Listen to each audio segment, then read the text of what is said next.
اسلام محض کسی عقیدے کا نام نہیں ہے، اسلام ایک پوری لائف اسٹائل کا نام ہے۔ اسلام جس طرح سے ہمارے عقیدے کی اصلاح کرتا ہے، تو عقیدے کی اصلاح کرنے کے بعد ہم کو آزاد نہیں چھوڑ دیتا کہ عقیدے کی اصلاح کرنے کے بعد زندگی چاہے جیسا چاہے ویسے گزاریں۔ اسلام ایک طرف ہم کو صحیح عقیدہ دیتا ہے، تو دوسری طرف عبادتوں کا ایک مجموعہ دیتا ہے کہ اللہ سے ہمارا تعلق کیسا ہونا چاہیے عبادتوں کے ذریعے سے۔ تو اسلام صحیح عقیدے کی طرف بھی ہماری رہنمائی کرتا ہے، پھر صحیح عبادتوں کی طرف بھی ہماری رہنمائی کرتا ہے، جن عبادتوں کے ذریعے سے ہم اپنے رب کو خوش کر سکتے ہیں۔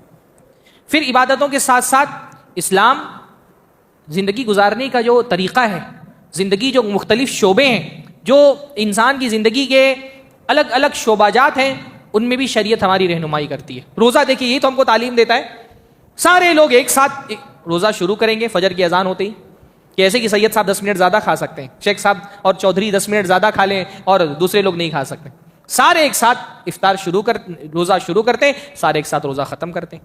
تو یہ پیغام اسلام نے دیا، ایک عالمی بھائی چارے کا پیغام، کہ انسان سارے ایک دوسرے کے بھائی ہیں۔ اللہ تعالیٰ کے یہاں کسی کو کوئی برتری اپنی نسل کی وجہ سے نہیں حاصل ہے، نسب کی وجہ سے نہیں حاصل ہے۔ کسی انسان کا نسب اس کو آگے نہیں کر سکتا، اس کے عمل نے اگر اس کو پیچھے کر دیا ہے۔ اللہ کے نبی صلی اللہ علیہ وسلم کا چچا ہے ابو لہب، جہنم میں جائے گا۔ حالانکہ نبی صلی اللہ علیہ وسلم کا چچا ہے، جہنم میں جائے گا۔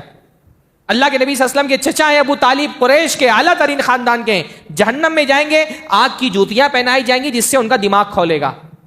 بلال حبشی ہیں، کالے ہیں۔ اللہ کے نبی نے فرمایا میں جنت میں گیا تو میں نے بلال کے قدموں کی آواز سنی۔ یہ اسلام تصور۔ السلام علیکم ورحمۃ اللہ وبرکاتہ۔ الحمد للہ رب العالمین والصلاة والسلام علی نبینا محمد وعلی آلہ وصحبہ اجمعین ومن تبعہم بإحسان الی یوم الدین۔ اعوذ باللہ السمیع العلیم من الشیطان الرجیم من ہمزہ ونفخہ ونفثہ، بسم اللہ الرحمن الرحیم۔ یا ایہا الناس اتقوا ربکم الذی خلقکم من نفس واحدہ وخلق منها زوجہا وبث منهما رجالا كثيرا ونساء واتقوا الله الذي تساءلون به والارحام ان الله كان عليكم رقيبا۔ سب سے پہلے ہر طرح کی حمد اور ثنا، تعریف اور توصیف، عظمت اور بزرگی، کبریائی اور بڑائی اللہ رب العزت کے لیے لائق اور زیبا ہے، جس کے فضل و احسان سے رمضان کے اس بابرکت مہینے میں، قرآن فہمی کے اس بابرکت مجلس میں، اللہ تعالیٰ کے اس بابرکت گھر میں ہم جمع ہوئے ہیں۔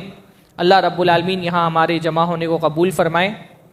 اس مجلس کو اللہ رب العالمین ہماری عبادتوں میں لکھ دے، یہاں گزرنے والے لمحات ہماری نیکیوں میں شمار ہوں۔ یہ مجلس ہمارے لیے گناہوں کی مغفرت کا اور جنات میں بلندی کا سبب بنے۔ آج انشاءاللہ تعالیٰ سورۃ النساء کی کچھ آیتوں کی تفسیر و تشریح آپ لوگوں کے سامنے رکھی جائے گی۔ سورۃ النساء مدنی صورت ہے۔ قرآن مجید کے آغاز میں جو صورتیں ہیں وہ ساری صورتیں مدنی صورتیں ہیں، سوائے سورہ فاتحہ کے۔ سورۃ الفاتحہ مکی صورت ہے، اس کے بعد سورہ بقرہ ہم نے پڑھی، وہ بھی مدنی صورت ہے۔ اس کے بعد سورۃ آل عمران، وہ بھی مدنی صورت ہے۔ پھر سورۃ النساء مدنی صورت ہے، سورہ مائدہ مدنی صورت ہے۔ تو مسلسل مدنی صورتوں کا، یعنی سورۃ الانعام سے پہلے میرے خیال سے ساری صورتیں جتنی بھی ہیں وہ سب کی سب مدنی صورتیں۔ تو سورۃ النساء بھی مدنی صورت ہے، اس کی بیشتر آیتیں سورہ آل عمران کے بعد نازل ہوئی ہیں۔ سورۃ النساء جیسا کہ نام سے اس کے وجہ واضح ہے، النساء کا مطلب کیا ہوتا ہے؟ عورتیں۔ تو یہ صورت خصوصی طور پہ مسلمانوں کے جو سماجی مسائل ہیں، مسلمانوں کے جو معاشرتی مسائل ہیں، سوسائٹی کے جو بہت سارے پرابلمز ہیں، ان پرابلمز کو ڈسکس کرتی ہے۔ اسلام محض کسی عقیدے کا نام نہیں ہے، اسلام ایک پوری لائف اسٹائل کا نام ہے۔ اسلام جس طرح سے ہمارے عقیدے کی اصلاح کرتا ہے، تو عقیدے کی اصلاح کرنے کے بعد ہم کو آزاد نہیں چھوڑ دیتا کہ عقیدے کی اصلاح کرنے کے بعد زندگی چاہے جیسا چاہے ویسے گزاریں۔ اسلام ایک طرف ہم کو صحیح عقیدہ دیتا ہے، تو دوسری طرف عبادتوں کا ایک مجموعہ دیتا ہے کہ اللہ سے ہمارا تعلق کیسا ہونا چاہیے عبادتوں کے ذریعے سے۔ تو اسلام صحیح عقیدے کی طرف بھی ہماری رہنمائی کرتا ہے، پھر صحیح عبادتوں کی طرف بھی ہماری رہنمائی کرتا ہے، جن عبادتوں کے ذریعے سے ہم اپنے رب کو خوش کر سکتے ہیں۔ پھر عبادتوں کے ساتھ ساتھ اسلام زندگی گزارنے کا جو طریقہ ہے، زندگی جو مختلف شعبے ہیں، جو انسان کی زندگی کے الگ الگ شعبہ جات ہیں، ان میں بھی شریعت ہماری رہنمائی کرتی ہے۔ تجارت کا ایک شعبہ بڑا اہم شعبہ ہے، تو اسلام ہم کو ایک پورا تجارتی نظام دیتا ہے۔ اسلام کا اپنا پورا اکانومی کا ایک سسٹم ہے۔ پالیٹکس اور سیاست انسان کی زندگی کا ایک بہت اہم حصہ ہے، تو اسلام کا اپنا پورا ایک سیاسی نظام ہے۔ اسلام اس معاملے میں بھی ہماری رہنمائی کرتا ہے۔ پھر سماج اور معاشرے، سوسائٹی میں افراد کا ایک دوسرے کے ساتھ تعلق کیسا ہونا چاہیے، اس پر بھی اسلام کا اپنا ایک پورا سماجی نظام ہے۔ الحمدللہ اسلام اس کی طرف بھی ہماری رہنمائی کرتا ہے۔ جو اخلاقی رویے اور اخلاقی معاملات ایک مسلمان کے کیسے ہونے چاہیے، ایک مسلمان کے مینرز کیا ہونا چاہیے، اللہ رب العالمین اس پر بھی ہماری کامل رہنمائی کرتا ہے۔ تو ہمارا دین الحمدللہ محض عقیدے کے چند مجموعوں کا نام نہیں ہے، ایک پوری تہذیب کا نام ہے، ایک پوری کلچر کا نام ہے، ایک پوری جس کو ہم کہتے ہیں ایک پوری، وہ کیا کہتے ہیں اس کو ہم انگلش میں، سوسائٹی، ایک پوری سوسائٹی اسلام جو ہے وہ عقیدے کی بنیاد پر کھڑا کرتا ہے۔ اس لیے سورۃ النساء جب آپ پڑھتے ہیں تو آپ کو اس اسلامی سوسائٹی کی ایک جھلک دکھائی دیتی کہ اسلامی سماج کیسا ہونا چاہیے، اسلام کس طرح کے کلچر کو بناتا ہے، کیسی سوسائٹی کو ڈیولپ کرتا ہے، اس کا ایک اچھا نمونہ اور ایک مثال آپ کو سورۃ النساء میں دکھائی دیتی ہے۔ تو بنیادی طور پہ اس میں بہت سارے سماجی احکام، بہت سارے معاشرتی احکام ڈسکس کیے گئے ہیں، بہت ساری جاہلی رسومات جو اللہ کے نبی صلی اللہ علیہ وسلم کی بعثت سے پہلے عربوں میں چلی آ رہی تھی، بلکہ دنیا میں چلی آ رہی تھی۔ اسلام ان جاہلی رسومات کو توڑتا ہے، اور ان جاہلی رسومات کو توڑنے میں سورۃ النساء کا کردار بہت اہم ہے۔ پھر اس کے بعد آخر میں منافقین کے حوالے سے بھی گفتگو کی گئی ہے، اور کیونکہ جو مدینہ کی سوسائٹی تھی، مدینہ کی سوسائٹی میں ایک بڑا طبقہ جو مسلمانوں کے لیے خطرہ بنا ہوا تھا وہ منافقین ہے، تو ان کے حوالے سے بھی گفتگو ہے، کچھ جنگ احد سے متعلق بھی گفتگو ہے۔ شروعات کی جو آیتیں ہیں، اللہ تعالیٰ فرماتا ہے یا ایھا الناس اتقوا ربکم الذی خلقکم من نفس واحدہ۔ سورۃ النساء کی یہ جو پہلی آیت ہے، اس کی کیا خصوصیت ہے؟ کوئی خصوصیت آپ لوگوں کو یاد ہے؟ یہ آیت آپ نے سنی ہے، یا ایھا الناس اتقوا ربکم الذی خلقکم من نفس واحدہ وخلق منہا زوجہا۔ اللہ کے نبی صلی اللہ علیہ وسلم جب بھی خطبہ دینے کے لیے کھڑے ہوتے، کسی بھی موضوع پر خطبہ دینے کے لیے کھڑے ہوتے، تو اللہ کے نبی خطبہ حاجہ کے بعد 3 آیتیں قرآن مجید میں سے پڑھتے تھے، اس میں سے ایک آیت یہ ہے۔ ہر موضوع پر، کسی بھی موضوع پہ خطبہ دینا ہوتا، جب بھی اللہ کے نبی صلی اللہ علیہ وسلم لوگوں کے سامنے کھڑے ہوتے، یہ آیت لازماً پڑھتے تھے۔ اس خطبے کو خطبہ حاجہ کہا جاتا ہے، ہمارے عام طور پہ اس کو خطبہ نکاح کہا جاتا ہے، تو نکاح کے وقت بھی وہ خطبہ ہوتا ہے، لیکن صرف نکاح کے موقع پر نہیں، وہ خطبہ حاجہ ہے، یعنی کسی بھی حاجت کے لیے اللہ کے نبی خطبہ دینے کو کھڑے ہوتے تو 3 آیتیں پڑھتے تھے، اس میں سے ایک آیت سورۃ النساء کی، جو ان الحمد للہ نحمدہ ونستعینہ، جو لمبا خطبہ ہم سنتے ہیں نا، نکاح کے موقع پہ سنتے ہیں، جمعہ کے خطبے میں سنتے ہیں، اس کو خطبہ حاجہ کہا جاتا ہے۔ اور اس میں اللہ کے نبی صلی اللہ علیہ وسلم 3 آیتیں پڑھتے تھے آخر میں، اس میں سے ایک آیت یہ بھی ہے، یہ اس آیت کی خصوصیت ہے۔ تو یعنی یہ آیت اتنی اہم ہے کہ اللہ کے نبی صلی اللہ علیہ وسلم جب بھی خطبے دینے کے لیے کھڑے ہوتے یہ آیت پڑھتے، یا ایھا الناس، کیا آیت کا ترجمہ ہے؟ یا ایھا الناس اتقوا ربکم، اے لوگو اپنے رب سے ڈرو، اپنے رب کا تقوی اختیار کرو۔ تقوی اصل میں، تقوی میں صرف ڈرنے کے معنی نہیں آتے، تقوی کا اصل مطلب ہوتا ہے اللہ رب العالمین کے حکم کی فرما برداری کر کے، جو چیزیں اس نے واجب کی ہے اس پر عمل کر کے، جن چیزوں کو اس نے حرام کیا ہے اس سے بچ کر کے، اللہ اور اللہ کے عذاب اور اپنے بیچ میں ایک دیوار کھڑی کر دینا۔ اللہ کے عذاب سے بچنے کے لیے اللہ تعالیٰ کی فرما برداری کرنا، اس کی اطاعت کرنا، اس نے جن چیزوں کو واجب کیا ہے اس پر عمل کرنا، جو چیزیں حرام کی ان سے بچ کر کے، وقایہ کا اصل مطلب ہوتا ہے بچاؤ، تقوی وقایہ سے بنائے۔ اللہ کے عذاب سے بچنا چاہتے ہیں تو ہم کو کیا کرنا پڑے گا؟ اللہ کی فرما برداری کرنا پڑے گا، اس کی نافرمانی سے بچنا پڑے گا۔ تقوی اصل میں اس چیز کا نام ہے، تقوی سارے دین کی جڑ ہے، تقوی ہر نیکی کی بنیاد ہے۔ اس لیے اللہ کے نبی سے اللہ تعالیٰ نے قرآن مجید میں مختلف مقامات پہ بندوں کو اللہ کا تقوی اختیار کرنے کا حکم دیا ہے کہ اللہ کی فرما برداری کرو، اس کی نافرمانی سے بچو، اور اس کے عذاب سے بچنے کے لیے سامان کر لو۔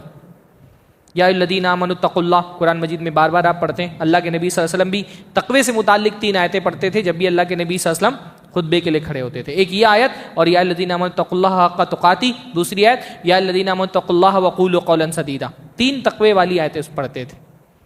تقوی ایمان کی جڑ ہے، تقوی نیکیوں کی بنیاد ہے. اس لیے آپ دیکھیں گے شریعت میں قرآن مجید کے اندر چاہے اخلاقی معاملات ہو اس میں بھی تقوی کا حکم دیا جاتا ہے، چاہے سماجی معاملات ہو اس میں تقوی کا حکم دیا جاتا ہے، عقائد کے موضوع پر بحث ہوتی ہے تقوی کا حکم دیا جاتا ہے. کیونکہ تقوی ایک بیج ہے جس سے دینداری کا پودا نکلتا ہے. دل میں جب تقوی کی بیج کو بو دیا جاتا ہے تو اس سے دینداری کا پودا نکلتا ہے. اس لیے اللہ کے نبی صلی اللہ علیہ وسلم بکثرت اپنی دعاؤں میں تقوی کے لیے دعا کرتے تھے کہ اللہ تعالیٰ مجھے متقی بنا دے، میرے دل کو تقوی عطا فرما. جیسے اللہ کے نبی دعا مانگتے تھے اللہم انی اسألک الہدی والتقی والعفاف والغنی. اللہ تعالیٰ میں تجھ سے ہدایت مانگتا ہوں، تقوی مانگتا ہوں، پاک دامنی مانگتا ہوں اور غنی مانگتا ہوں. یا اس طرح اللہ کے نبی ہوا پڑھتے تھے اللہم آتی نفسی تقواہا، اللہ تعالیٰ میری نفس کو اس کا تقوی عطا فرما دے. یہ بھی ایک دعا ہے جو رمضان کے مہینوں میں ہم کو مانگنی چاہیے کہ رمضان کا مہینہ دعاؤں کی قبولیت کا مہینہ ہے کہ اللہ تعالیٰ ہمارے دلوں کو بھی تقوی والا بنا دے. کیونکہ بھائی ساری عبادتوں کی قبولیت کی بنیاد تقوی ہے. اللہ تعالیٰ کی عبادتیں کب قبول ہوں گی؟ جب وہ تقوی کے احساس سے نکلیں گی. اگر عبادتیں تقوی کی بنیاد سے نہیں نکلی ہیں تو اللہ تعالیٰ کی وہ قبول نہیں ہوں گی. اللہ نے فرمایا انما یتقبل اللہ من المتقین، اللہ تعالیٰ متقیوں کی عبادت قبول فرماتا ہے. جنت میں اللہ تعالیٰ متقیوں کو ڈالے گا. اللہ نے فرمایا اعدت للمتقین، جنت اللہ نے متقیوں کے لیے بنائی ہے. تو دل کا تقوی، دل کی دینداری، دل میں اللہ رب العالمین کا خوف، اللہ تعالیٰ سے محبت، اللہ سے امید، یہ ایک لازمی چیز ہے جو ایمان والے بندے کو پیدا کرنی چاہیے. تقوی حاصل کرنے کے بہت سارے اسباب ہیں اور قرآن پڑھنا، اللہ تعالیٰ کی آیتوں میں غور و فکر کرنا، اللہ تعالیٰ کے اسماء کی، اللہ رب العالمین کی صفات کی معرفت حاصل کرنا، ایسے بہت سارا یعنی ایک موضوع ہے پورا کہ تقوی دل میں کیسے پیدا کیا جائے. اس کا بنیادی طریقہ یہ ہے کہ دین کا علم حاصل کیا جائے، اللہ تعالیٰ کی معرفت حاصل کی جائے. جتنا بندہ اللہ رب العالمین کو جانے گا، جتنا اس کو اللہ تعالیٰ کی صفات کی معرفت حاصل ہوگی، اتنا ہی دل کے اندر اس کے تقوی پیدا ہوگا. اللہ تعالیٰ نے قرآن مجید میں کیا فرمایا کہ بے شک اللہ رب العالمین سے ڈرنے والے کون ہیں؟ العلماء. انما یخشی اللہ من عبادہ العلماء. اللہ تعالیٰ کے بندوں میں اللہ سے کون ڈرتا ہے؟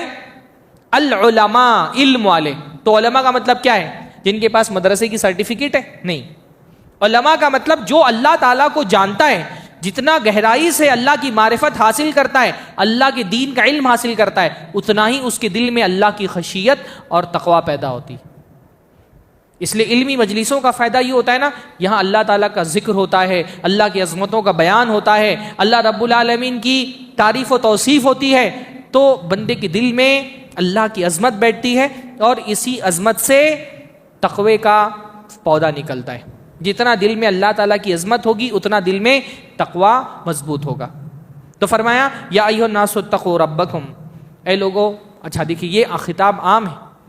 قرآن مجید صرف مسلمانوں کی کتاب نہیں ہے، قرآن مجید سارے انسانوں کے لیے ہدایت بن کر کے آئی ہے. اس لیے اللہ تعالیٰ صرف مسلمانوں سے خطاب نہیں کر رہا ہے، سارے انسانوں سے خطاب کر کے کہہ رہا ہے یا ایھا الناس اتقوا ربکم الذی خلقکم، اے لوگو اللہ رب العالمین سے ڈرو، تمہارے رب سے ڈرو، تمہارے رب کا تقوی اختیار کرو. الذی خلقکم من نفس واحدہ، جس نے ایک نفس سے تم کو پیدا کیا. ساری انسانیت کا وجود ایک جان سے ہوا ہے، اور وہ جان کون ہے؟ حضرت آدم علیہ السلام کی. حضرت آدم سے ساری انسانیت کو پیدا کیا گیا. قرآن مجید ہم کو جو انسانیت کے بارے میں تصور دیتا ہے وہ ایک گلوبل فیملی کا تصور دیتا ہے کہ سارے انسان اپنی اصل حیثیت سے ایک ہی فیملی کا حصہ ہے. اللہ کے نبی نے فرمایا کلکم من آدم و آدم من تراب، تم میں سے تم سارے کے سارے آدم کی اولاد ہو اور آدم مٹی سے بنائے گئے تھے. یہ جو عقیدہ ہے کہ ہم سارے کے سارے انسان حضرت آدم علیہ السلام کی اولاد ہیں، حضرت آدم علیہ السلام کی اولاد ہونا ہم سارے انسانوں کو ایک ساتھ جوڑتا ہے. ایک دوسرے کے لیے محبت اور ہمدردی ہمارے دلوں میں پیدا ہوتی ہے. سب سے بڑی بات تو یہ جب ہم یہ سمجھ لیتے ہیں کہ ہماری شروعات اور ہمارا آغاز کا ہوا ہے حضرت آدم علیہ السلام سے، تو اس سارے عقیدے کی جو بنیاد ہے وہ ڈھہ جاتی ہے. جو عقیدہ ہم کو یہ سمجھاتا ہے کہ انسان کسی زمانے میں بندر تھا، بندروں کی نسل سے انسان کی نسل چلی ہے. جو ڈاروینزم اور ایولیوشن کا جو تصور ہے وہ ختم ہو جاتا ہے, کیونکہ ڈاروینزم اور ایولیوشن کا تصور انسانوں کے بارے میں یہ عقیدہ دیتا ہے کہ انسان اتفاق سے زمین پر آ گئے ہیں, زمین پہ ان کے موجود ہونے کا کوئی مقصد نہیں ہے, یہ بلا مقصد ایک مخلوق ہے, بس اتفاق سے بن گئی. لیکن جب اللہ رب العالمین ہم کو یہ عقیدہ دیتا ہے کہ تم بلا مقصد نہیں بنائے گئے ہو, تم کو ایک پلان کے ساتھ اللہ تعالیٰ نے دنیا میں بھیجا ہے. اس سے پہلے سورہ بقرہ میں بھی ہم نے پڑھا, اللہ نے ہم کو جنت میں بنایا, زمین پہ بھیجا اور فرمایا کہ جاؤ زمین کے اندر, فَإِمَّا يَأْتِيَنَّكُم مِّنِّي هُدًى فَمَن تَبِعَ هُدَايَ فَلَا خَوْفٌ عَلَيْهِمْ وَلَا هُمْ يَحْزَنُونَ. زمین پہ جاؤ, میرے نبی تمہارے پاس میری ہدایتیں لے کر کے آئیں گے, جو ان ہدایتوں کی پیروی کرے گا وہی کامیاب ہوگا. دنیا میں ہم کو بھیجا گیا ہے ایک خاص مقصد کے تحت, وَمَا خَلَقْتُ الْجِنَّ وَالْإِنسَ إِلَّا لِيَعْبُدُونَ. ہم نے جن اور انسانوں کو اپنی عبادت کے لیے پیدا کیا ہے. دنیا میں کامیابی کا مینول کیا ہے؟ جو اللہ اپنے رسولوں کے ذریعے سے اپنا پیغام دیتا ہے, شریعت نازل کرتا ہے, یہی ہماری کامیابی کا معیار ہے. اسی میں اللہ تعالیٰ نے ہماری نجات رکھی ہے. باقی جو جدید تھیوریز ہیں, ڈاروینزم کی تھیوری اور ایولیوشن کی تھیوری, وہ تو انسان کو اور جانوروں میں کوئی فرق ہی نہیں کرتی. اس کے لیے انسان جانور سب برابر ہے, جانور بھی اتفاق سے وجود میں آ گئے, انسان بھی اتفاق سے وجود میں آ گئے. لیکن اللہ رب العالمین نے جو دین ہم کو دیا ہے وہ انسان کا شرف قائم کرتا ہے, انسان کو عظمت بیان کرتا ہے انسان کی. وَلَقَدْ كَرَّمْنَا بَنِي آدَمَ, اللہ تعالیٰ فرماتا ہے ہم نے بنی آدم کو فضیلت عطا فرمائی ہے, مقام عطا فرمایا ہے. اس کی حیثیت جانوروں جیسی نہیں ہے دنیا میں. سخر لکم ما فی السماوات و ما فی الارض, جو بھی زمین و آسمان میں ہے اللہ تعالیٰ نے تمہارے لیے اس کو مسخر کیا ہے, تمہاری خدمت میں لگایا ہے. خلق لکم ما فی الارض جمیعا, جو بھی زمین میں اللہ نے ہم انسانوں کے لیے پیدا کیا ہے. تو سب سے پہلی چیز جو یہ آیت ہم کو جو سب سے پہلا پیغام دیتی وہ تو یہی ہے کہ ہم دنیا میں اتفاق سے نہیں آئے, اللہ نے ایک انسان کے ذریعے سے زمین میں بھیج کر کے ہماری آبادی بڑھائی ہے. پھر جو ہندو مذہب کا تصور ہے ذات برادری کا, وہ بھی اس سے رہ جاتا ہے. ہندو مذہب میں جو گوتر کا, ذات برادری کا تصور ہے کہ بھائی انسان جو ہے وہ برہما سے پیدا ہوئے, تو جو برامین ہیں وہ برہما کے سر سے پیدا ہوئے, اور جو چھتری ہیں وہ اس کے سینے سے پیدا ہوئے, اور جو بنیا وغیرہ ہیں وہ برہما کے پیٹ سے پیدا ہوئے, اور جو شودر ہیں, دلت ہیں, وہ اس کے پیر سے پیدا ہوئے. تو سب سے اعلیٰ درجے کے لوگ برامین ہیں, پھر اس کے بعد چھتری ہیں, پھر اس کے بعد جو بنیے ہیں, اور سب سے بدترین قسم کے لوگ جو برہما کے پیر سے بنائے گئے ہیں, شودر ہیں, دلت ہیں, ان کا کام ہی بس ان تینوں طبقات کی خدمت کرنا ہے. اللہ تعالیٰ یہ آیت ہے نا, یہ ہم کو یہ ذات برادری اور رنگ و نسل پہ انسانوں نے بانٹ کر کے جو رکھا ہے انسانوں کو, اس سارے تقسیموں کو ڈھا دیتی ہے یہ آیت. یہ بتاتی ہے کہ ہر انسان دوسرے انسان کا کہیں نہ کہیں جا کر کے بھائی ہے, سب لوگ آپس میں ایک دوسرے کے بھائی ہیں, سب کی نسل جا کر کے حضرت آدم علیہ السلام سے مل جاتی ہے. انسان ہونے کی حیثیت سے کوئی انسان دوسرے انسان سے افضل نہیں, کوئی خاندان دوسرے خاندان سے افضل نہیں, کوئی برادری دوسری برادری سے افضل نہیں ہے. سب کے سب آخر میں جا کر کے ایک ہی انسان کی اولاد ہیں. کلکم من آدم, اللہ کے نبی صلی اللہ علیہ وسلم نے اس کا اعلان فرما دیا. عرفات کے میدان میں اللہ کے نبی صلی اللہ علیہ وسلم نے اعلان فرمایا, لا فضل لعربی علی اجمی, کسی عربی کو کسی اجمی پر کوئی فضیلت حاصل نہیں ہے. ولا لعجمی علی عربی, نہ کسی عربی کو نہ کسی اجمی کو کسی عربی پہ کوئی فضیلت حاصل ہے. ولا لاحمر علی اسود ولا لاسود علی احمر, نہ گورے کو کالے پر نہ کالے کو گورے پر. کلکم من آدم وآدم من تراب, تم سب کے سب آدم کی اولاد ہو. آدم کو اللہ تعالیٰ نے مٹی سے بنایا تھا. بتاؤ کسی خاندان کو, کسی برادری کو, کسی سرنیم کی وجہ سے انسان اللہ تعالیٰ کے افضل نہیں ہو سکتا ہے.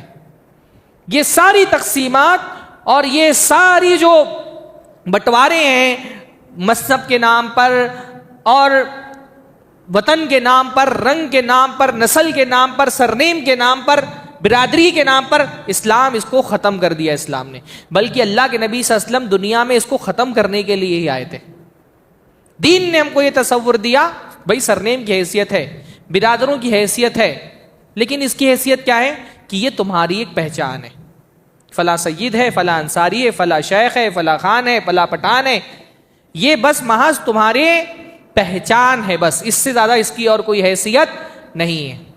وَجَعَلْنَاكُمْ شُعُوبًا وَقَبَائِلَ لِتَعَارَفُوا، ہم نے جو قبیلے بنائے ہیں تمہارے خاندانوں میں تم کو تقسیم کیا ہے، اس کا مقصد صرف کیا ہے؟ ایک دوسرے کو پہچانو کہ فلاں عبداللہ ہے تو یہ خان عبداللہ ہے، یہ سید عبداللہ ہے، یہ انصاری عبداللہ ہے، بس اتنی حیثیت ہے اس کی، اس سے زیادہ برادریوں کی کوئی حیثیت نہیں ہے۔ یہ تو کافروں کا، یہ ہندوؤں کا عقیدہ تھا جو ہم نے مسلمانوں میں لے آیا، ذات برادری خاندان کا۔ اسلام تو ذات برادری کو کوئی تصور ہی نہیں دیتا ہے، اسلام میں سب برابر ہے۔ اللہ کے نزدیک فضیلت والا وہ ہے جس کے پاس تقوی ہے، یہ تقوی کی فضیلت ہے۔ ان اکرمکم عند اللہ اتقاکم، اللہ کے یہاں تم میں فضیلت اس کی ہے جو تقوی والا ہے۔ جو چیز اللہ تعالیٰ کے یہاں تم کو بلند کرتی ہے وہ تمہارے دل کا تقوی ہے۔ ان اللہ لا ينظر الى صورکم واجسادکم، اللہ تعالیٰ تمہارے چہروں کو نہیں دیکھتا، تمہارے جسم کو نہیں دیکھتا، ولکن ينظر الى قلوبکم واعمالکم، اللہ تمہارے دل کو اور تمہارے عمل کو دیکھتا ہے۔ نبی نے یہ تصور دیا ہے ہم کو۔ افضل وہ ہے جو اللہ کے یہاں افضل ہے، اور اللہ کے یہاں افضل کون ہے؟ جس کے دل افضل ہے، جس کا عمل افضل ہے۔ اللہ کے نبی صلی اللہ علیہ وسلم نے فرمایا من بطأ به عمله لم يسر به نسبه، جس کا عمل اس کو پیچھے کر دے اس کا نسب اس کو آگے نہیں کر سکتا۔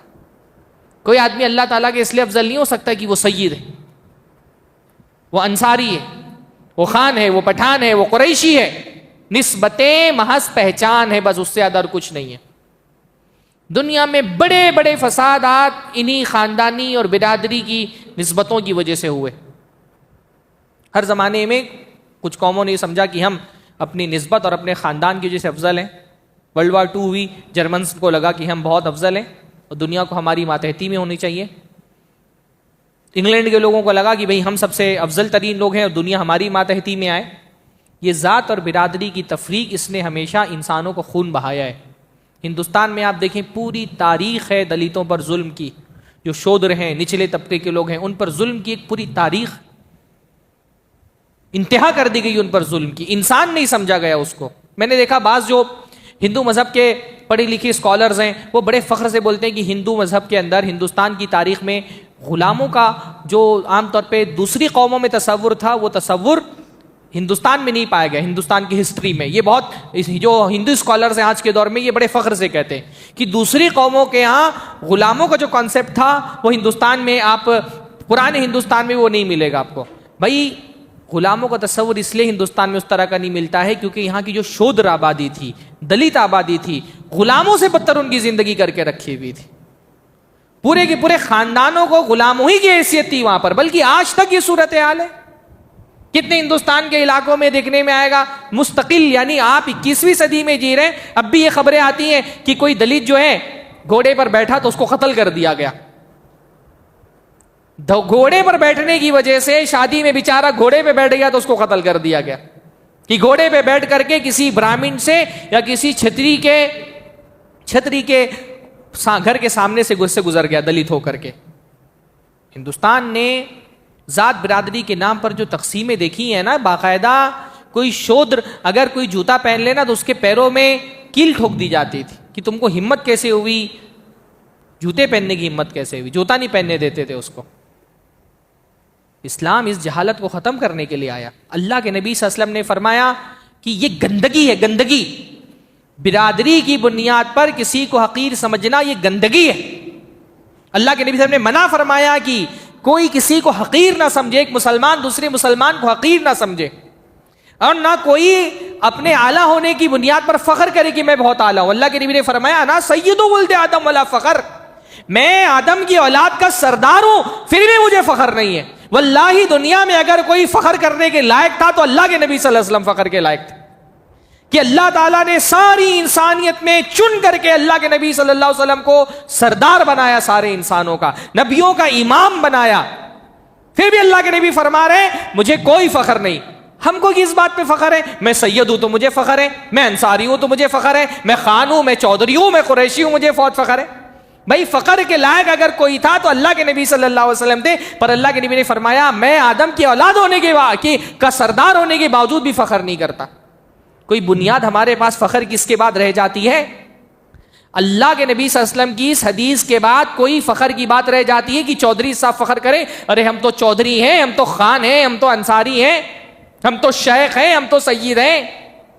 اللہ کے نبی صلی اللہ علیہ وسلم اس گندگی کو ختم کرنے کے لیے آئے تھے۔ ہم نے اس گندگی کو دین کا نام دے دیا، اس کو دین کا یعنی مسلمان واللہ اس وقت ہندوستان میں اہل کفر میں، کافروں میں دعوت کے لیے سب سے لازمی اور ضروری چیز ہے کہ مسلمان ذات برادری کے اس تصور کو نکالے اپنے سماج سے۔ ایک بہت بڑا طبقہ اب بھی اعلیٰ برادریوں کے ظلم سے پریشان ہے ہندوؤں میں، آپ ان کو بتائیں۔ بلکہ ہندوستان میں جو دین پھیلا، اسلام پھیلا، اس کی تاریخ اٹھا کر کے آپ دیکھیں، اس کی ایک بہت بڑی وجہ تھی کہ یہاں ایک نچلا، دبا ہوا، کچلا ہوا طبقہ، اس نے جب یہ دیکھا کہ ایک دین ایسا بھی ہے جس میں اگر آپ نے اسلام قبول کر لیا تو پھر آپ کے اور دوسرے مسلمانوں کے درمیان کوئی فرق نہیں، سب کے سب برابر ہیں۔ یہ دین کی تعلیم یہی ہے، یہ دین آیا اسی لیے، اس کی ایک ایک عبادت یہ پیغام لے کر کے آئی ہے کہ انسان سب کے سب برابر ہیں، ذات برادری اور نسل کی کوئی حیثیت نہیں ہے کہ اس کی بنیاد پر کوئی فخر کرے۔ ساری عبادتیں ہمارے یہی پیغام دیتی ہیں نا۔ یہ نماز میں 5 وقت اذان ہوتی ہے، صف میں قدم سے قدم ملا کر کے کھڑے ہو جاتے ہیں۔ کوئی تفریق ہے کہ سید صاحب پہلی صف میں رہیں گے، خان صاحب دوسری صف میں رہیں گے، شیخ صاحب تیسری صف میں رہیں گے، کوئی پچھلی برادری کے لوگ ہیں وہ پچھلی صفوں میں رہیں گے؟ یہ پیغام لے کر کے آتے ہیں۔ نماز ہماری یہ پیغام دیتی کہ ذات برادری کی ہمارے دین میں کوئی حیثیت نہیں ہے۔ ورنہ دوسرے مذہب والوں میں تو آپ دیکھیں، پریزیڈنٹ جو ہمارے ملک کے تھے، بلکہ ابھی بھی ہے نا، باقاعدہ ان ملک کے پریزیڈنٹ کو روک دیا گیا ایک عبادت گاہ میں داخل ہونے سے۔ ہاں، ملک کے پریزیڈنٹ کو، کیونکہ وہ دلت ہیں، نچلے طبقے سے آتے ہیں، ان کو ایک عبادت گاہ میں داخل نہیں ہونے دیا گیا۔ پوری تاریخ اٹھا کر کے ہندوستان کی دیکھیں، ان کی کتابیں اٹھا کر کے دیکھیں، منوسمرتی وغیرہ، ذات برادری کی بنیاد پر کس طرح کی تفریقیں پائی جاتی ہیں۔ مسجد میں نہیں داخل ہو سکتا ہے نچلی برادری کا ہندو، اسلام نے یہ پیغام دیا نہیں بھائی مسجد میں داخل ہونا، ہمارے یہاں تو امامت بھی کر سکتا ہے، کسی بھی برادری سے ہو، علم والا ہے اس کو امامت کے مصلی پر بھی کھڑا کر دیا جاتا ہے۔ حج، روزہ، سب کچھ حج میں دیکھیں ایک رنگ کا کپڑا پہنے ہوئے، کوئی فرق ہوتا ہے؟ ہاں، سب ایک ہی رنگ کے کپڑے میں، ایک ہی طرح کا کپڑا پہنے ہوئے، کوئی فرق ہے کہ نہیں؟ سید صاحب کچھ الگ طرح کا کپڑا پہنیں گے، انصاری کچھ الگ طرح کا کپڑا پہنیں گے، شیخ کچھ الگ طرح کا کپڑا پہنیں گے، میاں کچھ الگ طرح کا کپڑا پہنیں گے، نہیں، سب ایک کپڑے میں ایک جیسے، ایک ساتھ طواف کر رہے ہیں، قدم سے قدم ملا کر کے کھڑے ہیں۔ روزہ دیکھیے، یہ تو ہم کو تعلیم دیتا ہے، سارے لوگ ایک ساتھ روزہ شروع کریں گے فجر کی اذان ہوتے ہی، کہ ایسے کہ سید صاحب 10 منٹ زیادہ کھا سکتے ہیں، شیخ صاحب اور چودھری 10 منٹ زیادہ کھا لیں اور دوسرے لوگ نہیں کھا سکتے، سارے ایک ساتھ روزہ شروع کرتے ہیں، سارے ایک ساتھ روزہ ختم کرتے ہیں۔ تو یہ پیغام اسلام نے دیا، ایک عالمی بھائی چارے کا پیغام کہ انسان سارے ایک دوسرے کے بھائی ہیں۔ اللہ تعالیٰ کے یہاں کسی کو کوئی برتری اپنی نسل کی وجہ سے نہیں حاصل ہے، نسب کی وجہ سے نہیں حاصل ہے، کسی انسان کا نسب اس کو آگے نہیں کر سکتا، اس کے عمل نے اگر اس کو پیچھے کر دیا ہے۔ اللہ کے نبی صلی اللہ علیہ وسلم کا چچا ہے ابو لہب، جہنم میں جائے گا، حالانکہ نبی صلی اللہ علیہ وسلم کا چچا ہے، جہنم میں جائے گا۔ اللہ کے نبی صلی اللہ علیہ وسلم کے چچا ہیں ابو طالب، قریش کے اعلیٰ ترین خاندان کے، جہنم میں جائیں گے، آگ کی جوتیاں پہنائی جائیں گی جس سے ان کا دماغ کھولے گا۔ بلال حبشی ہیں، کالے ہیں۔ اللہ کے نبی نے فرمایا میں جنت میں گیا تو میں نے بلال کے قدموں کی آواز سنی۔ یہ اسلام تصور دینے کے لیے آیا تھا۔ نسبتیں فخر کا باعث نہیں ہوتی ہیں، نسبتیں اچھی ہو تو بھی انسان فخر نہیں کر سکتا ہے، یہ تو، اور یہ نسبتیں تو خاندان کی نسبتیں، ان کی تو کوئی حیثیت ہی نہیں۔ تو فرمایا تم کو ایک جان سے پیدا کیا، وخلق منہا زوجہا، اور اسی سے اس کا جوڑا بنایا، حضرت آدم کو پیدا کیا، پھر حضرت آدم کا جوڑا حضرت حوا بھی حضرت آدم سے بنائی گئی۔ عورتیں مرد کی پسلی سے، حضرت آدم علیہ السلام کی پسلی سے حضرت حوا پیدا کی گئیں۔ کیوں پیدا کی گئیں؟ تاکہ مرد کو ان سے سکون ملے۔ وَبَثَّ مِنْهُمَا رِجَالًا كَثِيرًا وَنِسَاءً، اور پھر اس سے اللہ تعالیٰ نے بہت سارے مردوں اور عورتوں کو پھیلا دیا، وَاتَّقُوا اللَّهَ الَّذِي تَسَاءَلُونَ بِهِ، تو اللہ تعالیٰ سے ڈرو، تَسَاءَلُونَ بِهِ، جس کا حوالہ دے کر کے تم سوال کرتے ہو، وَاتَّقُوا اللَّهَ الَّذِي تَسَاءَلُونَ بِهِ وَالْأَرْحَامَ، اللہ تعالیٰ سے ڈرو جس کے حوالے سے تم ایک دوسرے سے سوال کرتے ہو، والارحام، اور رشتوں کو توڑنے سے ڈرو۔ رشتوں کو ارحام اصل میں کہتے ہیں خونی رشتوں کو۔ ہماری زندگی میں رشتے دو طرح کے ہوتے ہیں نا، ایک ہوتے ہیں ہمارے خونی رشتے اور ایک ہوتے ہیں ہمارے سسرالی رشتے۔ اللہ تعالیٰ نے ہماری زندگی میں دو طرح کے رشتے رکھے۔ اللہ تعالیٰ نے فرمایا قرآن مجید کے اندر، وَهُوَ الَّذِي خَلَقَ مِنَ الْمَاءِ بَشَرًا فَجَعَلَهُ نَسَبًا وَصِهْرًا۔ اللہ تعالیٰ نے انسان کو پانی سے پیدا کیا تو اس کو نسب والا بنایا اور سسرال والا بنایا۔ تو ہماری زندگی میں دو رشتے ہوتے ہیں، ایک رشتے وہ ہوتے ہیں جن کا تعلق ہمارے نسب سے ہوتا ہے، ہمارے ماں باپ سے ہوتا ہے، جیسے ہمارے والد ہیں، ہماری والدہ ہیں، بھائی ہیں، بہن ہیں۔ پھر والدہ کی طرف سے جو رشتے ہوتے ہیں جن کو ہم ددیحال کا رشتہ کہتے ہیں، والدہ کی اور والد کی طرف سے رشتے ہوتے ہیں ددیحال کا رشتہ کہتے ہیں، جو والدہ کی طرف سے رشتے ہوتے ہیں اس کو کیا کہتے ہیں؟ ننیحال کا رشتہ کہتے ہیں، ہے نا؟ نانی ہیں، نانا ہیں، دادی ہیں، دادا ہیں، خالہ ہیں، ماموں ہیں، پھوپھی ہیں، چاچا ہیں، ان کے بچے ہیں۔ یہ کیا ہے؟ یہ خونی رشتے۔ ان رشتوں کو رحیم کا رشتہ کہا جاتا ہے۔ پھر اس کے بعد جب ہم شادی کرتے ہیں تو ایک عورت ہماری بیوی بن جاتی ہے، اس کی والدہ ہماری ساس ہے، سسر ہیں، سالے ہیں، سالیہ ہیں، یہ سسرال کا رشتہ ہے۔ سسرال والا جو رشتہ ہے وہ ہم اپنی مرضی سے بناتے ہیں، ہے نا؟ ہم خود منتخب کرتے ہیں ہم کو فلاں لڑکے سے شادی کرنی ہے، ہمارے انتخاب سے ہم شادی کرتے ہیں تو وہ سسرال والا رشتہ ہمارا شروع ہو جاتا ہے۔ سسرال والا رشتہ کیونکہ ہم اپنی مرضی سے بناتے ہیں تو شریعت نے ہم کو اس کو توڑنے کی بھی اجازت دی ہے۔ وہ رشتہ ہم توڑ سکتے ہیں، آدمی اپنی بیوی کو طلاق دے سکتا ہے، بیوی شوہر سے خلا لے سکتی ہے۔ سسرال والے رشتے توڑے جا سکتے ہیں کیونکہ وہ ہم خود بناتے ہیں۔ جو خاندان کے رشتے ہوتے ہیں نا، خاندان کے رشتے توڑ نہیں سکتے ہم، کیونکہ یہ ہم نے خود نہیں بنائے، یہ اللہ نے بنائے ہیں۔ باپ سے، ماں سے، بہن سے، بھائی سے، چاچا سے، خالہ سے، ماموں سے، ان سے ہم رشتے توڑ نہیں سکتے۔ ان کے بچے ہیں کزنس، ان سے ہم رشتے توڑ نہیں سکتے، ان رشتوں کو توڑنا گناہ ہے۔ اللہ نے وہی فرمایا والارحام، جو یہ خاندانی رشتے ہیں نا ان کو توڑنے سے بچو۔ ان کو توڑنے کو کیا کہا جاتا ہے؟ قطع رحمی۔ کیا کہا جاتا ہے اس کو؟ جو خاندانی رشتے ہوتے ہیں نا ان کو توڑنا، ان سے تعلق ختم کر لینا، اس کو عربی میں کیا کہا جاتا ہے؟ بلکہ اردو میں کہا جاتا ہے کیا؟ قطع رحمی۔ اور ان کو جوڑنے کو کیا کہا جاتا ہے؟ صلہ رحمی۔ صلہ رحمی بہت بڑی نیکی ہے اور قطع رحمی بہت بڑا گناہ ہے۔ کتنا بڑا گناہ ہے؟ اللہ کے نبی صلی اللہ علیہ وسلم نے ایک مرتبہ صحابی نے پوچھا اللہ کے نبی صلی اللہ علیہ وسلم نیکیوں میں سب سے بڑی نیکی کون سی ہے؟ تو اللہ کے نبی نے فرمایا الایمان باللہ، اللہ پہ ایمان لایا، اللہ کی سب سے محبوب نیکی ہے۔ پوچھا اللہ کے نبی صلی اللہ علیہ وسلم ایمان کے بعد سب سے بڑی نیکی کون سی ہے؟ اللہ کے نبی نے فرمایا صلۃ الرحیم، رشتوں کو جوڑنا۔ ایمان کے بعد سب سے بڑی نیکی کیا ہے؟ رشتوں کو جوڑنا۔ اللہ کے نبی سے پوچھا گیا اللہ کے نبی صلی اللہ علیہ وسلم سب سے بڑا گناہ کیا ہے؟ تو اللہ کے نبی نے فرمایا الاشراک باللہ، اللہ کے ساتھ شرک کرنا۔ پوچھا کہ اللہ کے نبی شرک کے بعد سب سے بڑا گناہ کیا ہے؟ تو اللہ کے نبی نے فرمایا قطعیت الرحم، رشتوں کو توڑنا۔ شرک کے بعد سب سے بڑا گناہ کیا ہے؟ رشتوں کو توڑنا۔ ہمارے یہاں شرک کے بعد سب سے بڑا گناہ سمجھنا تو بہت دور کی بات، ہمارے یہاں سرے سے رشتہ توڑنے کو لوگ گناہ ہی نہیں سمجھتے۔ شرک کے بعد سب سے بڑا گناہ سمجھنا تو بہت دور کی بات ہے، ہمارے یہاں اس کو گناہ ہی نہیں سمجھتے۔ گناہ سمجھنا بہت دور کی بات ہے، ہمارے یہاں تو لوگ فخر کرتے ہیں رشتہ توڑنے پر۔ ہاں، آپ کو معاشرے میں سے لوگ مل جائیں گے بولیں گے میرا سگا بھائی ہے، 10 سال ہو گیا اس کی دہلیز پہ قدم نہیں رکھا، گھمنڈ سے بولیں گے، جیسے لگا کتنا بڑے نیکی کا کام کیا ہے۔ بولیں گے میرا چاچا ہے، راستے میں ملتا ہے نا سلام نہیں کرتا ہوں، گھمنڈ سے بولیں گے لوگ۔ میں نے دیکھا یوٹیوب پہ ریلز آتی ہے نا جو شارٹس، تو اس میں ایک لڑکا بول رہا ہے ابے تو مجھ سے بات بن کر کے کیا گھمنڈ کر رہا ہے، وہ ایٹیٹیوڈ والی ریلز ہوتی ہے نا، ابے تو مجھ سے بات بن کر کے کیا گھمنڈ کر رہا ہے، میری تو آدھے خاندان والوں سے بات بند ہے۔ لوگ گھمنڈ سے بولتے ہیں اس کو، جیسے لگتا ہے کتنا بڑا کام کر لیا۔ رشتہ توڑنا شدید ترین گناہ ہے۔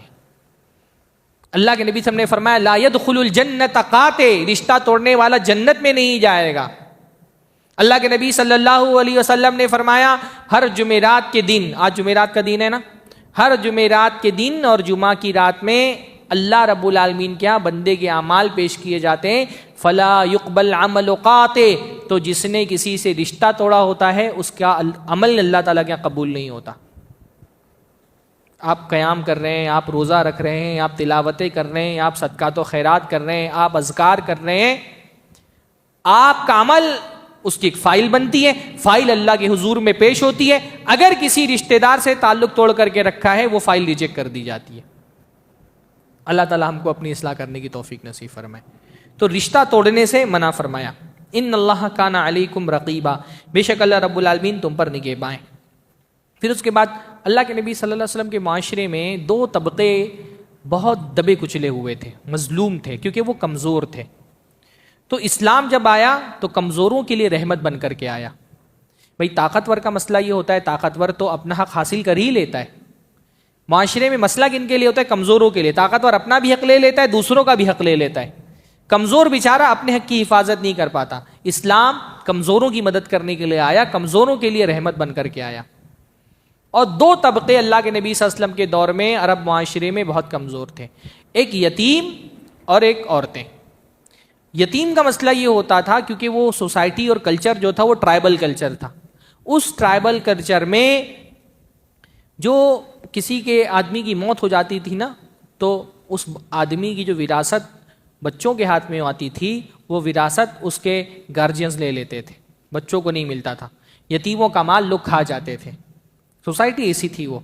تو اللہ تعالیٰ نے قرآن مجید میں بار بار، خاص طور پہ سورۃ النساء میں بار بار یتیموں کے حوالے سے تاکید کی۔ اللہ نے فرمایا وَآتُوا الْيَتَامَ أَمْوَالَهُمْ وَلَا تَتَبَدَّلُوا الْخَبِيثَ بِالطَّيِّبِ وَلَا تَأْكُلُوا أَمْوَالَهُمْ إِلَىٰ أَمْوَالِكُمْ۔ اللہ نے فرمایا یتیموں کو ان کا مال دو، اور جو طیب مال ان کا ہے وہ طیب مال ان کو دو۔ یہ نہیں کہ طیب اپنے پاس رکھ لو، خبیث ان کو دے دو، اچھا مال ان کا لے کر کے اپنا خراب مال ان کو دے دو۔ تاکید کی گئی کہ یتیم کا مال مت کھاؤ۔ اللہ نے فرمایا ان الذین یاکلون اموال الیتامی ظلما انما یاکلون فی بطونہم نارا، کہ جو لوگ ظالمانہ طور سے یتیموں کا مال کھا رہے ہیں وہ اپنے پیٹ میں مال نہیں ڈال رہے، جہنم کی آگ ڈال رہے ہیں۔ یتیم کا مال کھانے والوں کو تاکید کی گئی کہ یہ جو مال تم کھا رہے ہو یتیموں کا مال نہیں ہے، یہ جہنم کی آگ جو اپنے پیٹ میں ڈال رہے ہو۔ اس زمانے میں یتیموں کا مال کھایا جاتا تھا، اس لیے خاص یتیموں کا ذکر کیا گیا۔ آج کے دور میں بہنوں کا مال کھایا جا رہا ہے۔ ہاں، آج کے دور میں یتیموں سے زیادہ بہنوں کا، بھائی مال چاہے یتیم کا ہو یا بہنوں کا، حکم تو وہی ہے۔ جو لوگ بہنوں کی جائیداد ہڑپ کر کے بیٹھے ہوئے ہیں وہ یہ سمجھ لیں کہ یہ مال نہیں ہے، یہ جہنم کا ٹکڑا ہے جو آپ نے ہڑپ کر لیا ہے۔ اللہ تعالیٰ کا اس کا حساب دینا پڑے گا، ابھی انشاءاللہ تعالیٰ آگے وہ ذکر آئے گا۔ اچھا، یتیموں پہ ظلم کی ایک شکل یہ بھی ہوتی تھی نا کہ جیسے کوئی یتیم بچی ہے، اس کے باپ کا انتقال ہو گیا، اب وہ کسی کی سرپرستی میں آ گئی۔ اب جس کی سرپرستی میں آئی، جو اس کا گارجین ہے، وہ یہ دیکھ رہا ہے کہ اس یتیم بچی کا باپ بہت سارا مال چھوڑ کر کے گیا ہے، اور اگر اس یتیم بچی کی میں نے کسی اور سے شادی کرا دی تو سارا مال یہ لڑکی لے کر کے چلی جائے گی۔ تو کبھی وہ خود اس یتیم لڑکی سے شادی کر لیتا، یا کبھی اپنے بیٹے سے شادی کرا دی اس یتیم بچی کی، لیکن شادی کرتے ہوئے جو یتیم بچی کا حق ہوتا وہ حق نہیں دیتا اس کو۔ جیسے اس کو جو مہر دینا چاہیے وہ مہر نہیں دیتا۔ اب کیونکہ اس کی طرف سے کوئی کھڑا ہونے والا نہیں، اس کی باپ کی موت ہو چکی ہے، تو کھڑے ہو کر کے کوئی اس کے لیے حق کا مطالبہ نہیں کر سکتا ہے، تو بہت ہلکے سے مہر میں اس سے شادی کر لیتا، یا اپنے کسی ماتحت کی شادی اس سے کرا دیتا، یا جو اس کے حقوق ہوتے ہیں شادی کے بعد وہ حقوق اس کے ادا نہیں کرتا۔ اس پر اللہ تعالیٰ نے فرمایا کہ وَإِنْ خِفْتُمْ أَلَّا تُقْسِطُوا فِي الْيَتَامَى، اگر تم کو یہ بات کا ڈر ہے کہ تم یتیم لڑکیوں کے ساتھ انصاف نہیں کر سکو گے، فَانْكِحُوا مَا طَابَ لَكُم مِّنَ النِّسَاءِ مَثْنَىٰ وَثُلَاثَ وَرُبَاع، تو ان یتیم عورتوں سے شادی مت کرو۔ پھر ہاں، اگر یتیم لڑکی سے شادی کر رہے ہو تو اس کا پورا حق ادا کرو، جو مہر بس کا بنتا ہے وہ مہر اس کو دو، اور جو اس کے حقوق ہیں وہ حقوق اس کے دو پورے۔ اگر یتیم لڑکیوں کے ساتھ انصاف نہیں کر سکتے ہو تو پھر ان یتیم لڑکیوں سے شادی مت کرو۔ ان کے علاوہ بہت ساری عورتیں، اللہ نے فرمایا فَانْكِحُوا مَا طَابَ لَكُم مِّنَ النِّسَاءِ مَثْنَىٰ وَثُلَاثَ وَرُبَاع، اس کے علاوہ شادی کر لو، 2 شادی کرو، 3 کرو، 4 کرو۔ اسلام نے ایک سے زائد شادی، قرآن مجید میں 2 مقامات پر ایک سے زائد شادیوں کا ذکر آیا ہے، وہ ایک کسی دوسرے کانٹیکسٹ میں آیا ہے۔ ڈائریکٹ اسلام میں اس طرح سے 1 2 3 4 شادیاں کرو ڈائریکٹ نہیں آیا، کیونکہ ایسا نہیں ہے کہ سارے مرد ایک شادیاں کرتے تھے، پھر قرآن نازل ہوا اور اس نے کہا کہ 2 3 4 4 شادیاں کرو۔ ایسا کسی بھی سوسائٹی میں ایسا نہیں رہا کہ مرد ایک ہی شادی کرتے تھے، پرانی ساری سوسائٹی میں، انسانی تاریخ میں آپ کو ایسی سوسائٹی نہیں ملے گی جہاں مرد ایک ہی شادی کرتے ہوں. یہ تو ہماری سوسائٹی ہے جہاں پہ ڈر کے مارے آدمی ایک سے زیادہ شادی کرنا تو دور کی بات ہے، اس کے منہ سے نہیں نکل سکتا بیوی کے سامنے. ہاں، عرب معاشرے میں مرد نارملی کرتے تھے زیادہ شادیاں. اسلام نے آ کر کے ایک سے زائد شادیوں کا حکم نہیں دیا، اسلام نے آ کر کے 4 سے زیادہ شادیاں کرنے سے روک دیا. جو لوگوں کے ذہن میں ہے نا کہ اسلام نے آ کر کے ایک سے زیادہ شادیوں کی اجازت دی، ایسا نہیں تھا.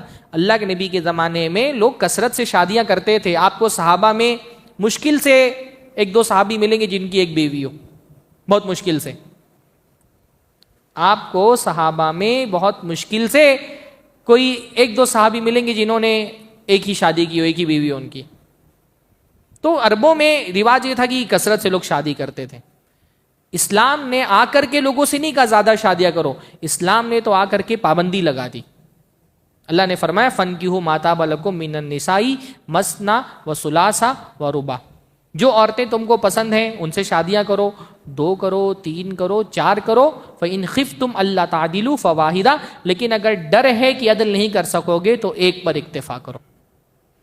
ڈرپوک لوگوں کے لیے ایک شادی ہے اور بہادر لوگوں کے لیے 2 3 4 شادی ہیں.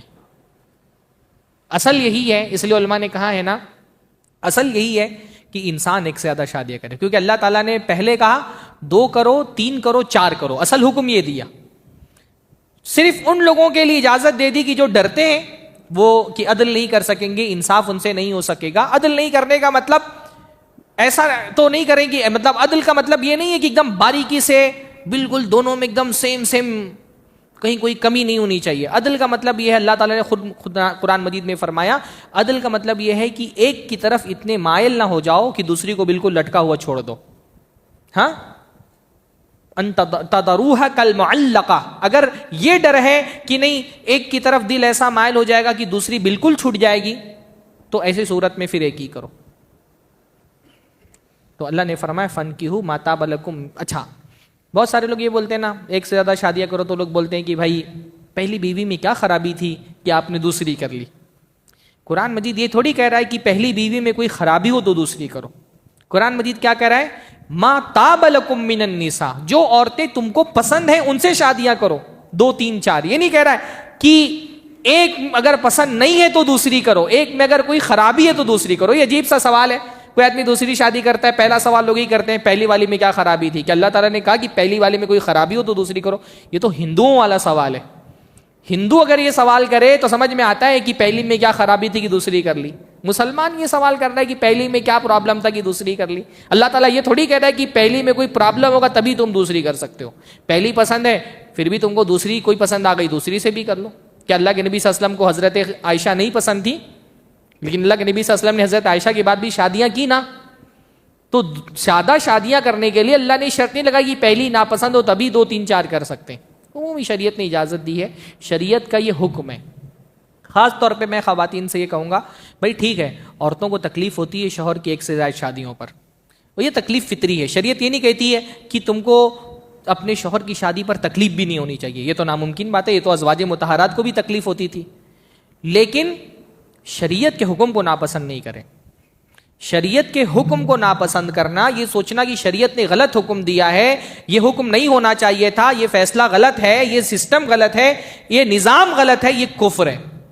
شریعت کے نظام کو، شریعت کے حکم کو غلط سمجھنا کفر ہے.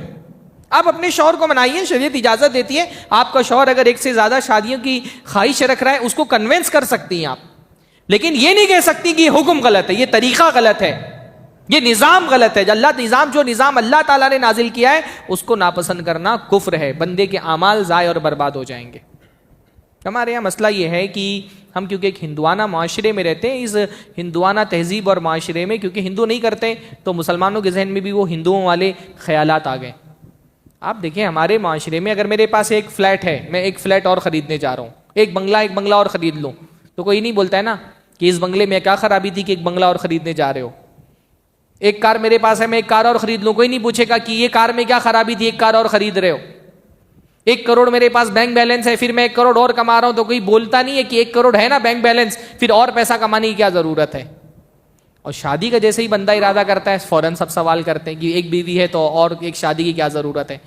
بھائی بیوی اللہ تعالیٰ کی نعمت ہے, اور نعمت میں زیادتی اچھی بات ہے. بیوی اللہ تعالیٰ کی نعمت ہے نا.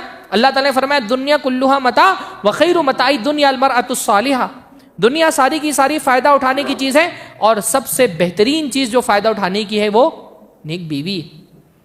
تو نعمتوں کی کثرت تو اچھی چیز ہے, اس کو کیوں برا سمجھا جاتا ہے سوسائٹی میں؟ کیونکہ ہم ایک کافر سوسائٹی میں رہ رہے ہیں. یہ کافرانہ خیالات ہیں جو ہمارے دماغ میں بس گئے, اور اس کی وجہ سے معاشرے میں دوسری شادیاں مشکل ہو گئی ہیں.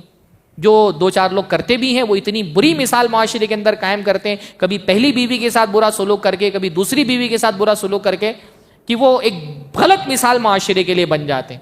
پھر کوئی آدمی کرنا چاہتے تو لوگ کہتے ہیں دیکھو فلانے نے کیا تھا, اس نے اپنی پہلی بیوی کے ساتھ ایسا کیا, دوسری بیوی کے ساتھ ایسا کیا. ہمارے معاشرے میں دوسری شادی کے مشکل ہونے کا اصل سبب مرد ہے.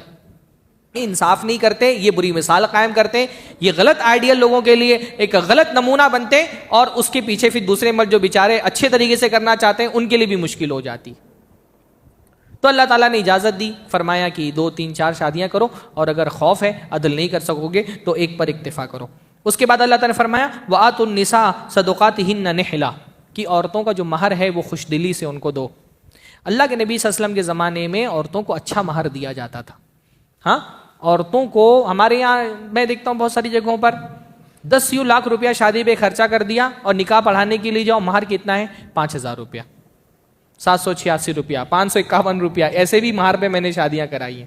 ہاں, اللہ کے نبی بھائی مہر کیا ہوتا ہے؟ مہر ایک عورت کی تکریم ہوتی ہے, اس کی عزت افزائی ہوتی ہے, کہ آپ اس کو اپنے لیے حلال کر رہے ہیں تو اس کے بدلے میں گفٹ اس کو دے رہے ہیں, اس کی عزت کے لیے, اس کے شرف و مقام کو بلند کرنے کے لیے. تو مہر کم سے کم ایسا ہونا چاہیے جس میں کچھ وزن ہو. ہاں, اپنی سوسائٹی اور سماج کے اعتبار سے اللہ کے نبی صلی اللہ علیہ وسلم کے زمانے میں دیکھیں ایک صحابی نے پورا باغ سب سے قیمتی چیز ہوتی تھی عربوں کے یہاں پر, ریگستان میں رہتے تھے نا, تو ان کے لیے باغ بہت قیمتی چیز تھا, پورا باغ مہر میں دے دیتے تھے. حضرت فاطمہ بنت قیس کو جب طلاق جو وہ خلا لینے کے لیے آئیں, اللہ کے نبی سے درخواست کی, تو اللہ کے نبی نے پوچھا مہر میں تم کو کیا ملا تھا؟ تو انہوں نے کہا باغ ملا تھا. تو کہا کہ کیا باغ واپس لوٹا دو گی؟ کیونکہ خلا لے رہی ہو تو دینا پڑے گا جو مہر واپس لیا ہے. کہاں میں لوٹا دوں گی. تو اللہ کے نبی صلی اللہ علیہ وسلم نے ان کے شوہر سے کہا کہ اپنا باغ واپس لے لو اور اس کو چھوڑ دو. پورا باغ مہر میں دیا ہے. ہمارے یہاں 5,000 10,000, اور میں تو بہت ساری جگہوں پر دیکھتا ہوں کہ طے کر دیتے ہیں مہر, وہ دیتے بھی نہیں ہیں, جتنا طے تھا وہ بھی نہیں دیتے. پرانے زمانے میں تو بوڑھوں میں, اب تو میرے خیال سے ختم ہو گیا سوسائٹی میں, اس میں رواج یہ تھا کہ مہر معاف کراؤ. ہاں, دولہے کو جب تیار کر کے بیوی کے کمرے میں بھیجتے تھے تو اس کو بولتے تھے پہلے مہر معاف کرا لینا.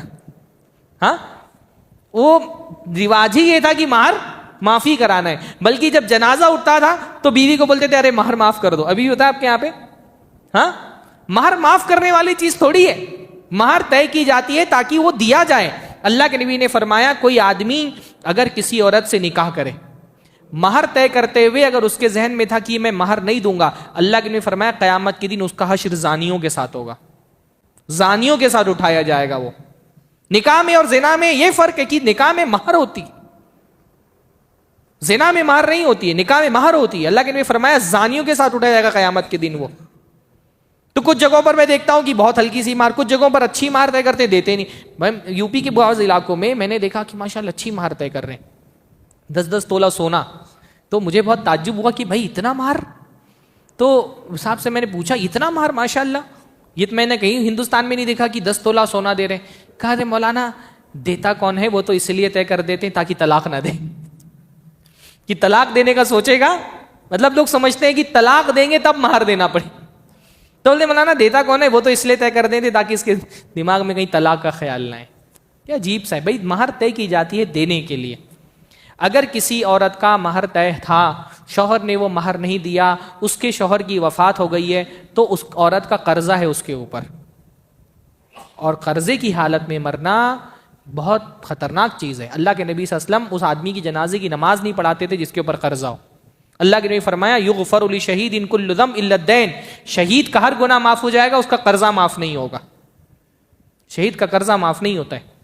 اس لیے اگر کسی آدمی کی وفات ہو جائے اور اس کی بیوی کا مہر باقی ہے اس کے اوپر, تو اس کی جائیداد میں پہلے بیوی کو مہر دیا جائے گا, پھر اس کے بعد وراثت تقسیم کی جائے گی. بات سمجھ آ رہی ہے؟ کیونکہ مہر ایک طرح کا قرض ہے، تو وراثت تقسیم کرنے سے پہلے قرض دینا ہوتا ہے، وصیت نافذ کرنی ہوتی ہے. آگے انشاءاللہ تعالی وہ آیتیں آئیں گی.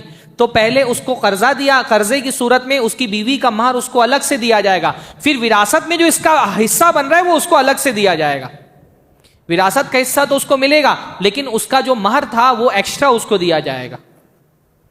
تو فرمایا خوش دلی سے مہر دو. ہاں اگر کوئی عورت تم نے بغیر مہر کے نکاح نہیں ہوتا، نکاح کے صحیح ہونے کے لیے مہر طے ہونا ضروری ہے. بغیر مہر کے نکاح، یہ صرف اللہ کے نبی کی خصوصیت ہے کہ اللہ کے نبی صلی اللہ علیہ وسلم کسی عورت سے بغیر مہر کے نکاح کر سکتے تھے. اللہ کے نبی صلی اللہ علیہ وسلم کی خصوصیات جو اللہ کے نبی کے لیے اسپیشل احکام تھے، اس میں سے ایک اسپیشل حکم کیا تھا؟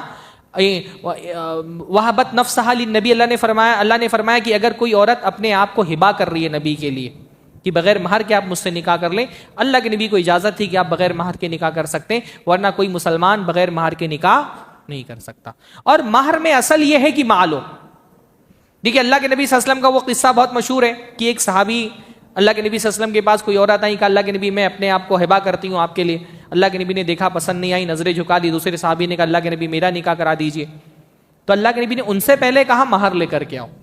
جب کچھ نہیں تھا مال تو پھر یہ کہا کہ ٹھیک ہے جو قرآن یاد ہے وہ اس کو یاد کرا دینا اور اس کو مہر بنا کر کے شادی کرا دی. پر پہلے اللہ کے نبی نے کیا کہا؟ کچھ لاؤ، کوئی ویلیوبل چیز لاؤ، مال لاؤ کوئی. اصل یہ ہے کہ نکاح میں مال ہونا چاہیے.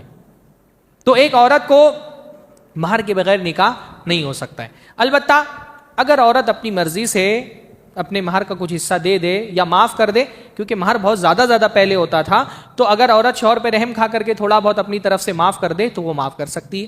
عورت کچھ دے دے، اللہ تعالیٰ نے فرمایا، لیکن اس میں کیا ہونا چاہیے؟ طبن لکم، وہ اپنی خوش دلی سے تم کو دے رہی ہے، اس پر کسی طرح کا کوئی دباؤ نہیں ہے، تب وہ تمہارے لیے حلال ہے. پھر اللہ تعالیٰ نے فرمایا وَلَا تُؤْتُوا السُّفَهَاءَ أَمْوَالَكُمُ الَّتِي جَعَلَ اللَّهُ لَكُمْ قِيَامًا. کہ جیسے اب ایک بچہ ہے، یتیم ہو گیا، یتیم بچے کے باپ نے بہت سارا مال چھوڑا ہوا تھا. اب وہ مال اس کے گارجینز کے ہاتھ میں آیا. اب اللہ تعالیٰ نے فرمایا کہ یہ مال اس چھوٹے بچے کو مت دو جو اس مال میں صحیح تصرف نہیں کر سکتا ہے. وَلَا تُؤْتُوا السُّفَهَاءَ أَمْوَالَكُمُ الَّتِي جَعَلَ اللَّهُ لَكُمْ قِيَامًا. یہ مال اللہ تعالیٰ نے تمہارے لیے اس کو قیام بنایا ہے، یعنی معاشرے میں، سوسائٹی میں کھڑے ہونے کے لیے تم کو پیسے کی، مال کی ضرورت ہے. بچہ بھی چھوٹا ہے، اگر اس کی جائیداد اس کے حوالے کر دو گے تو وہ تو ضائع کر دے گا اس مال کو. تو جب تک کہ بچہ سمجھدار نہ ہو جائے، اللہ نے فرمایا وَابْتَلُوا الْيَتَامَىٰ، یتیموں کو آزماتے رہو، تھوڑا تھوڑا مال دے کر کے دیکھتے رہو اس کو مال سنبھالنے کی صلاحیت اس کے اندر پیدا ہوئی کہ نہیں پیدا ہوئی ہے. یہاں تک کہ جب تم کو یقین ہو جائے کہ ہاں اس کا مال، اس کی جائیداد جو اس کے باپ نے چھوڑی تھی اب اس کو سنبھالنے کے لائق ہو گیا ہے، تو اس کا مال اس کے حوالے کرو. اور اللہ تعالیٰ نے کیا فرمایا؟ یہ اصل بات، یہ اللہ تعالیٰ نے اس مال کے بارے میں کیا فرمایا؟ وَلَا تُؤْتُوا السُّفَهَاءَ أَمْوَالَكُمُ الَّتِي جَعَلَ اللَّهُ لَكُمْ قِيَامًا. جس مال کو اللہ تعالیٰ نے تمہارے لیے قیام بنایا ہے. قیام کا مطلب کیا ہوتا ہے؟ قامہ کا مطلب ہوتا ہے کھڑا ہونا. قیام مطلب تمہاری ضرورت ہے مال. ہمارے دین میں جیسے دوسرے مذاہب میں ہے نا، مال کو بری چیز سمجھا گیا ہے. ہر مذہب کے اندر مال ایک بری چیز ہے جو بندے کو اللہ تعالیٰ سے دور کرتی ہے. تو اللہ تعالیٰ سے اگر قریب ہونا ہے تو مال سے دور ہو جاؤ. ہر مذہب مال کو ایک بری نظر سے دیکھتا ہے کہ مال ایک گندی چیز ہے، بری چیز ہے، اللہ سے دور کرنے والی چیز ہے. تو جب تک کہ مال سے دستبردار نہیں ہوگے اللہ تعالیٰ کے قریب نہیں ہو سکتے. ہمارے دین میں الحمدللہ مال بری چیز نہیں ہے. ہمارے دین میں مال بری چیز، دوسرے مذہب میں ہے. بائبل میں باقاعدہ حضرت عیسیٰ علیہ السلام کی طرف ایک کوٹ منسوب ہے جس میں ہے کہ حضرت عیسیٰ علیہ السلام کی طرف یہ بات منسوب کی گئی ہے کہ انہوں نے کہا it is easier for a camel to go through the eye of needle. کسی اونٹ کے لیے سوئی کی سوراخ میں داخل ہو جانا آسان ہے بنسبت کسی امیر آدمی کی کہ وہ جنت میں جائے. یعنی اونٹ سوئی کے سوراخ میں داخل ہو سکتا ہے، امیر آدمی جنت میں نہیں جا سکتا. ہاں، اس لیے آپ دیکھیں عیسائیوں میں جو پادری ہوتے ہیں وہ مال نہیں کماتے، تجارت نہیں کرتے، کاروبار نہیں کرتے. ہندو مذہب میں دیکھیں جو پنڈت ہوتے ہیں پیسہ نہیں کماتے، بھیک ویک مانگ کر کے زندگی گزارتے ہیں، کہیں ہمالیہ پہ چلا جاتے ہیں اپنے موکش کی پراپتی کے لیے، وہیں تپسیا پہ لگے رہتے ہیں. بدھزم میں آپ دیکھیں بھکشو، ہاں، مال نہیں کماتے، وہ بھیک مانگ کر کے زندگی گزارتے ہیں. ہر مذہب میں مال بری چیز ہے اور فقیری اچھی چیز ہے. ہر مذہب میں فقیری اچھی چیز ہے. فقیروں کو بہت گلوریفائی کیا گیا ہے، فقیری کو بہت گلوریفائی کیا گیا ہے. اسی لیے تو آپ دیکھیں ہندوؤں میں جو کروڑوں کی جن کے پاس جائیداد ہے، اربوں کی جائیداد ہے، وہ بھی کہتے ہیں میں تو فقیر ہوں، جھولا اٹھا کے نکل لوں گا. ہاں، ہمارے دین میں فقیری اچھی چیز نہیں ہے، ہمارے دین میں فقیری بری چیز ہے. اللہ کے نبی صلی اللہ علیہ وسلم فقیری سے پناہ مانگتے تھے. دعا یاد ہے نا فقیری سے پناہ مانگنے کی؟ کیا دعا ہے؟ اللہم انی اعوذ بک من الکفر والفقر. اللہ تعالیٰ میں کفر سے اور فقر سے تیری پناہ چاہتا ہوں. ہمارے دین میں فقیری اچھی چیز نہیں، مال اللہ کی نعمت ہے، مال اللہ تعالیٰ کی نعمت ہے. ٹھیک ہے، مال کی محبت اللہ کی محبت پر غالب آ جائے تو مال فتنہ ہے، لیکن اوور آل مال نعمت ہے. اور فتنہ تو صرف مال نہیں ہے، فقیری بھی بندے کے لیے فتنہ بن سکتی ہے. اللہ کے نبی کی دعا میں سے ایک دعا ہے اللہم انی اعوذ بک من شر فتنۃ الغنی ومن شر فتنۃ الفقر. اللہ تعالیٰ میں مالداری کے فتنے کی شر سے تیری پناہ چاہتا ہوں اور فقیری کے فتنے کی شر سے تیری پناہ چاہتا ہوں. تو ہمارے دین میں مال کو قیام کہا گیا ہے. زندگی گزارنے کے لیے آپ کو پیسہ چاہیے، کھانے کے لیے پیسہ چاہیے، پانی کے لیے پیسہ چاہیے، رہائش کے لیے پیسہ چاہیے، علاج کے لیے پیسہ چاہیے، دنیا کے لیے پیسہ چاہیے، دین کے لیے بھی پیسہ چاہیے. بغیر پیسے کے تو دین پہ بھی عمل نہیں ہو سکتا ہے. اللہ کے نبی صلی اللہ علیہ وسلم فرماتے ہیں کہ اللہ نے فرمایا انا انزلنا المال لاقام الصلاۃ و ایتاء الزکاۃ. اللہ فرماتا ہے میں نے مال نازل کیا ہے تاکہ نماز پڑھی جائے اور زکوٰۃ دی جائے. ماشاء اللہ ایک مسجد میں ہے، یہ مسجد بغیر پیسوں کی بنی ہے، پیسہ لگا ہے نا ہمارے ماشاء اللہ ہماری کمیونٹی کے لوگ، ہمارے قوم کے لوگ، اور میں اس کو ایک اپریشیٹ کرتا ہوں. ہمارے عام طور پہ صرف پیسے والوں کی برائی کی جاتی ہے، سیٹھوں کی صرف برائی ہوتی ہے. بھائی الحمدللہ اس گئے گزری بے دینی کی حالت میں بھی ہماری قوم کے لوگوں میں اتنا غنیمت ہے کہ الحمدللہ اپنی محنت کی کمائی نکال کر کے پیسہ لگاتے ہیں. تو یہ مسجدیں آباد ہیں ماشاء اللہ، اے سی چل رہی ہے، پنکھا چل رہا ہے، مینٹیننس میں پیسے جاتے ہیں نا، یہ آپ لوگ دیتے ہیں تو یہ مسجدیں آباد ہیں، یہ مدرسے آباد ہیں، یہ دعوتی ادارے چل رہے ہیں. میں یہاں بیٹھ کر کے خطاب کر رہا ہوں، بھائی ظاہر سی بات ہے میرے پیچھے میری قوم کا انویسٹمنٹ ہے. جن مدرسوں میں آپ نے پیسہ دیا وہاں میں پڑھا ہوں، آپ لوگوں کے تعاون سے یہ کام کر رہا ہوں. پیسہ نہ ہو تو سارا دعوتی کام رک جائے. تو دین و دنیا کے لیے قیام ہے مال. بغیر مال کے نہ دین کا کام چل سکتا ہے نہ دنیا کا کام چل سکتا ہے.